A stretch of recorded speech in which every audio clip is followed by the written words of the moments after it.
नमस्कार दोस्तों, कैसे हैं आप सब।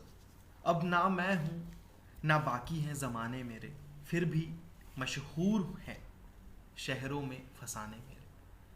मैं मर जाऊँ तो मेरी अलग पहचान लिख देना, लहू से मेरी पेशानी पे हिंदुस्तान लिख देना। दोस्तों, बड़े ही दुख के साथ, बहुत ही नम आँखों से मैं सभी को ये सूचित करना चाहता हूँ कि राहत इंदौरी साहब अब हमारे बीच में नहीं रहे। आज इनका इंतकाल हो गया, आज इनका निधन हो गया, और ये हम सभी को इस दुनिया में छोड़ के चले गए हैं। बहुत कम लोग होते हैं, बहुत कम लोग होते हैं जिन्हें आप बिल्कुल भी नहीं जानते, जिनसे आप कभी नहीं मिले, जिन्हें आप बहुत कम समय से जानते हैं, बट उसके बाद भी वो इंसान आपकी जीवन में, आपके कामों में, आपके रहने सहने के तरीकों में एक बहुत बड़ी छाप छोड़ जाता है। मेरे लिए राहत इंदौरी साहब कुछ ऐसे ही व्यक्ति थे। मैं ये नहीं बोलूँगा कि मैं इनको बचपन से जानता हूँ या 15 सालों से इनकी शायरियाँ सुन रहा हूँ। मुझे इनके बारे में 3-4 साल पहले से ही पता चला है, जब मैंने इनका एक यूट्यूब वीडियो देखा था। बट उसके बाद से मुझे अभी भी याद है 2016 कॉलेज इंटर्नशिप का एक कुछ वाक़या था, जहाँ पे राहत इंदौरी साहब के बारे में मुझे पहली बार पता चला। और उसके बाद से आज तक मैं इनकी बातों, जिस तरीके से ये अपनी शायरियाँ, जो इनका लहजा होता था, मैं उसमें खो सा गया हूँ। और आज जब मुझे पता चला, जब मैंने ये ट्वीट देखा, कल कल नहीं, आज ही 11 तारीख सुबेरे 7 बजे, जब ये मैंने ट्वीट देखा इनका, उसके बाद से ही एक बेचैनी सी हो रही थी। और कहीं ना कहीं राहत साहब को भी ये एहसास हो गया था कि ये उनका अंतिम समय चल रहा है। उन्होंने ये लिखा कि कोविड के शुरुआती लक्षण दिखाई देने पर कल मेरा कोरोना टेस्ट किया गया, जिसकी रिपोर्ट पॉजिटिव आई है। औरबिंदो हॉस्पिटल में मैं एडमिट हूँ, दुआ कीजिए जल्द से जल्द इस बीमारी को हरा दूँ। काश काश वर्ड का मैं इस्तेमाल यहाँ पे करूँगा कि काश राहत सर आज हमारे बीच में होते, और एक और ट्वीट इनकी तरफ से आता कि मैंने इस बीमारी को हरा दिया है। और 10 दिन 15 दिन बाद हम सभी उसी जुनून से, उसी जोश से राहत सर को फिर से सुनते। लेकिन अब ये काश एक काश बन के ही रह गया। साथ ही साथ राहत जी ने ये भी लिखा कि एक और इल्तिजा है, मुझे या घर के लोगों को फ़ोन ना करें, मेरी खैरियत ट्विटर और फेसबुक पर आपको मिलती रहेगी। लेकिन ये किसी को नहीं पता था कि ट्विटर और फेसबुक पे हमें ये समाचार सुनने को मिलेगा। तो बहुत ज़्यादा ख़राब लग रहा है दोस्तों, मैं बता नहीं सकता। और बस मैं यहाँ पे आपके सामने ये 3-4 मिनट बस मैं अपनी फीलिंग्स शेयर करने आया हूँ आप सभी के सामने।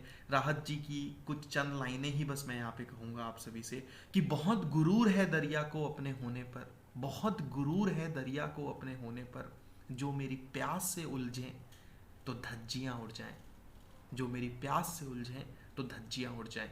एक और चीज़ इन्होंने अखबार को लेके, न्यूज़पेपर्स को लेके कही थी, क्योंकि न्यूज़पेपर आप सभी पढ़ते हैं एग्ज़ाम की तैयारियों के लिए, कि एक अखबार हूँ औकात ही क्या है मेरी, एक अखबार हूँ औकात ही क्या है मेरी, मगर शहर में आग लगाने के लिए काफ़ी हूँ, मगर शहर में आग लगाने के लिए काफ़ी हूँ। शाखों से टूट जाएं वो पत्ते नहीं हैं हम, आंधी से कोई कह दे कि औकात में रहे।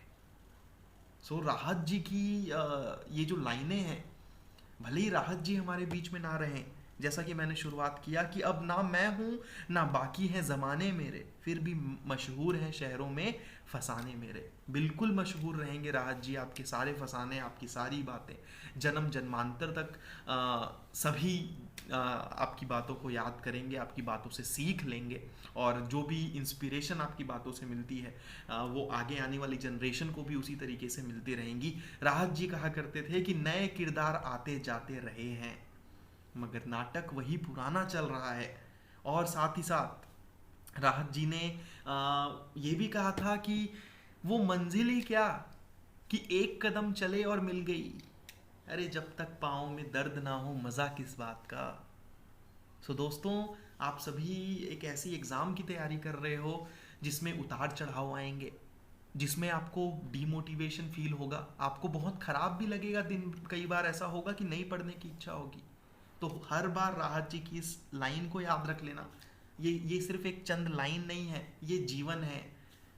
ऐसे ही तो जीवन जिया जाता है कि कोई भी चीज़ तुरंत से मिल गई तो क्या मज़ा उसका, थोड़ा स्ट्रगल ना हो तो क्या मज़ा उसका। यही चीज़ राहत जी हमें सिखा के चले गए, आज वो हमारे बीच में नहीं है।